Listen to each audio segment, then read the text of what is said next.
Hey everybody, RetroPie Guy here. Today we're going to do a full demo and review of the PowKiddy RGB10 Handheld video game console. So to start off the video, we're going to take a closer look at the actual console itself. We'll take a look at the controls and the different functions and features that are on here. We'll also jump into a couple of gameplay demos just to show you exactly how everything runs on the RGB10. And then we'll jump back out and we'll talk about the pros and cons of this handheld console. So let's get started.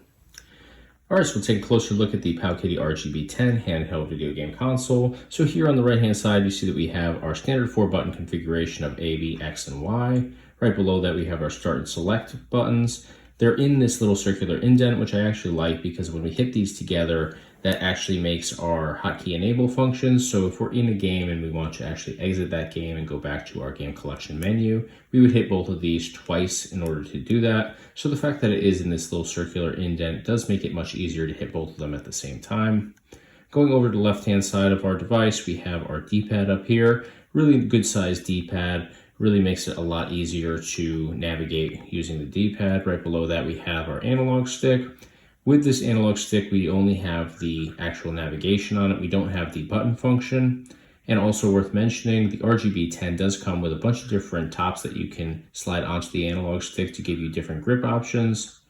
Now going up to the top of our device, you'll notice that we have our L1 and R1 shoulder buttons, followed by our L2 and R2 trigger buttons. We also have our power supply right here, our 3.5mm headphone jack, and then our micro SD card slot up here at the top. Down at the bottom, we have our USB port. Left-hand side, we have our power button, our reset button. So if you want to reset your device and have it reboot, you would hit this. Power obviously is to turn on and off, though I do recommend going through your proper shutdown process, which would be hitting start and then navigating down to quit.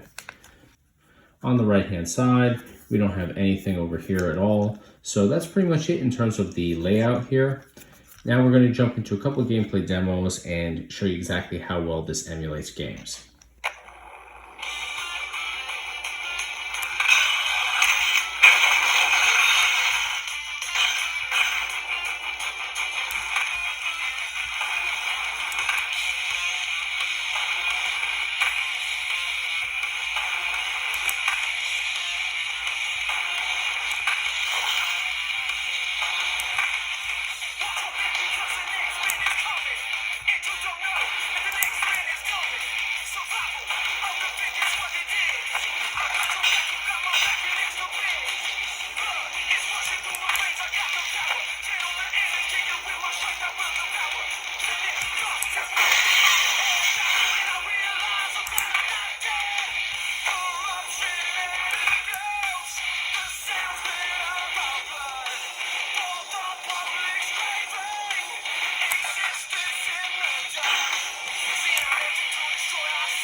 All right, so we just walked through the entire layout of the controls on the RGB10, followed by a couple of gameplay demos to show you what the performance of emulation is like on the RGB10. So I'm happy to report that the performance on here is absolutely phenomenal. We're able to jump into PSP, PlayStation, Dreamcast, N64 games. Everything works for the most part really nicely. That's not to say that you won't find a couple titles here and there that have some issues, glitches, or in rare cases just don't play at all. That's just totally normal with emulation in general, especially for handhelds like this. So now we've talked about the performance, it's time to talk about the quality of the build here. So just looking at this handheld device, you can see that it is much smaller than what we typically see in handhelds these days, and it is very lightweight. So with lightweight, usually that means that it feels a little bit cheaper. And in this case, the price point is cheaper, so we have to expect that. I can't really knock it for that because we get what we pay for in this case. So beyond that though, everything is put together really nicely. The controls work really well. There's no sticks, there's no lags, there's no issues that I see anywhere in here in terms of the actual controls. I will say that the analog stick does feel really cheap. Now I'm using this without the rubber covers that come with this. It comes with about 5 or 6 different options. Each one has a different texture and feel to it, so it just depends on what you're looking for. If I used one of those, it would definitely be a better experience, but I did want to kind of take this on without using those just to get a better feel of what the analog stick is capable, just as it comes right out of the box. So it does work really well, but I do find that because it is so small, you can see with a close-up here, just putting my thumb over it, my thumb is almost double the size of the analog stick top, so it does make navigating a little bit challenging at times. I do find that I have to readjust, like in Gauntlet Legends where you're constantly moving your character around the screen. I do feel like once I move forward, I actually kind of lose my grip, or my thumb is just too big to really maneuver that analog stick properly. So I do have to keep readjusting. So it definitely is worth mentioning that the analog stick takes a little getting used to. It certainly is functional, and operations on it actually work quite well. It's just, it's not the best feel in the world. So I don't think that putting on one of those extra rubber covers is really going to change the fact that obviously it is pretty small. So readjustments are going to have to be made, if you are an adult. So I do think that this particular handheld would be absolutely phenomenal for kids, especially with the price point being much less than a lot of the other handhelds out there. And the overall size, I think that kids will just be able to grip onto this much better. And with it being lightweight, I think you'll actually, be in good shape for a kid holding this up, whereas some of the other handhelds are just really heavy, even for adults to be holding. So in terms of using this as an adult, I think that it's definitely going to be a little challenging just because it is so small. Just holding it up like this, you can see my fingertips here go well past where the shoulder and trigger buttons are. So again, that just kind of shows you the, size on here and the challenges that will come from that. So beyond that though, I do like the actual layout on here, and I think the quality, like I said, is definitely in line with the price point. A couple things I do want to mention on here. There's no external sound control, so you actually have to go into your main menu every time you want to adjust the sound. So for the most part with emulation, you're going to have different sound levels because we're dealing with games from, all different time periods and obviously different manufacturers as well. So the sound settings for like PSP aren't necessarily going to match up with the sound settings for Nintendo Entertainment System because they're just so many years apart by different companies. So with emulation in general, you're always kind of adjusting sound. And on handhelds, I do like the option to just kind of adjust it as I go on the outside.